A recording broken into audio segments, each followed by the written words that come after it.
안녕하십니까?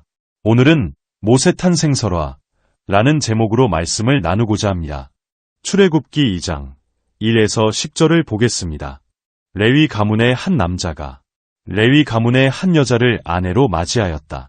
그 여자가 임신을 하여 아들을 낳았는데 그 아이가 하도 잘생겨서 남이 모르게 3달 동안이나 길렀다. 그러나 더 이상 숨길 수가 없어서 갈대 상자를 구하여다가 역청과 송진을 바르고 아이를 거기에 담아 강가의 갈대 사이에 놓아두었다. 그 아이의 누이가 멀찍이 서서 아이가 어떻게 되는지를 지켜보고 있었다. 마침 바로의 딸이 목욕을 하려고 강으로 내려왔다. 시녀들이 강가를 거닐고 있을 때에 공주가 갈대 숲속에 있는 상자를 보고 시녀 한 명을 보내서 그것을 가져오게 하였다. 열어보니 거기에 남자아이가 울고 있었다. 공주가 그 아이를 불쌍히 여기면서 말하였다. 이 아이는 틀림없이 히브리 사람의 아이로구나. 그때에 그 아이의 누이가 나서서 바로의 딸에게 말하였다. 제가 가서 히브리 여인 가운데서 아기에게 젖을 먹일 유모를 데려다 드릴까요? 바로의 딸이 대답하였다. 그래, 어서 데려오너라. 그 소녀가 가서 그 아이의 어머니를 불러왔다. 바로의 딸이 그에게 말하였다. 이 아이를 데리고 가서 나를 대신하여 젖을 먹여다오. 그렇게 하면 내가 너에게 삭슬 주겠다. 그래서 그 여인은 그 아이를 데리고 가서 젖을 먹였다. 그 아이가 다 자란 다음에 그 여인이 그 아이를 바로의 딸에게 데려다 주니 공주는 이 아이를 양자로 삼았다. 공주는 내가 그를 물에서 건졌다 하면서 그의 이름을 모세라고 지었다. 이렇게 기록되어 있습니다. 현대신학자들이 모세 탄생설화라고 부르는 내용인데요. 흉년을 피해 가나안 땅을 떠난 야곱의 후손이 이집트에 정착한 후에 400년을 지나면서 큰 민족을 이루었습니다. 이렇게 되자 두려움을 느낀 이집트 왕 바로는 이스라엘 민족의 인구가 더 이상 늘어나는 것을 막기 위해 계략을 짜냅니다.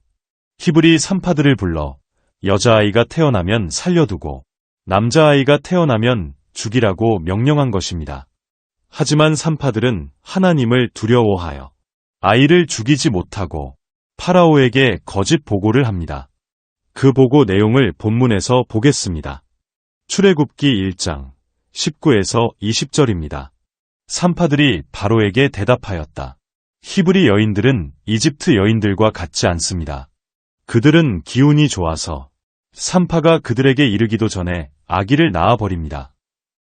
그래서 하나님이 산파들에게 은혜를 베풀어 주셨으며 이스라엘 백성은 크게 불어났고 매우 강해졌다.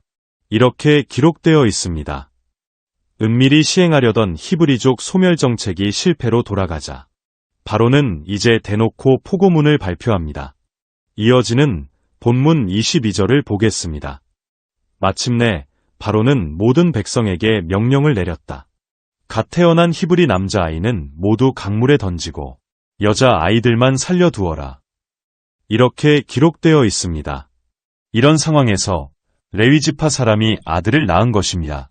바로의 포고문에 의하면 사내 아이는 강에 던져야 하지만 아이의 부모는 3달 동안 숨겨 키웠답니다. 이어지는 이야기는 앞에서 읽어드린 본문 말씀과 같습니다.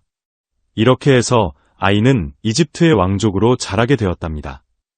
미국에서 1950년대에 만든 영화 중에 10개라는 제목의 영화가 있습니다. 모세를 주인공으로 한 영화인데요. 출애굽기를 거의 문자 그대로 담아낸 영화입니다.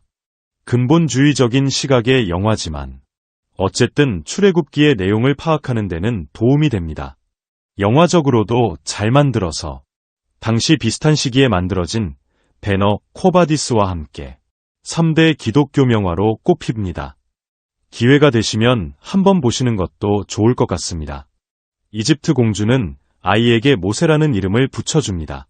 이집트 말로 아들이라는 뜻이지만 건져낸다는 뜻을 가진 히브리 말과도 비슷해서 본문은 건져냄이라는 뜻으로 풀이하고 있습니다.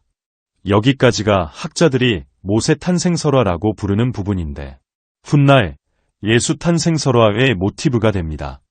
어떤 인물에 대한 탄생설화가 존재한다는 것은 그 인물이 그만큼 위대하다는 뜻입니다. 대체로 나라를 세웠거나 새로운 종교를 창시한 시조에게 탄생설화가 만들어집니다. 이스라엘 민족에게 모세는 유대교의 창시자이자 민족의 해방자이며 건국의 아버지로 받들어진다는 뜻이 되겠습니다. 오늘은 여기까지 하겠습니다. 고맙습니다.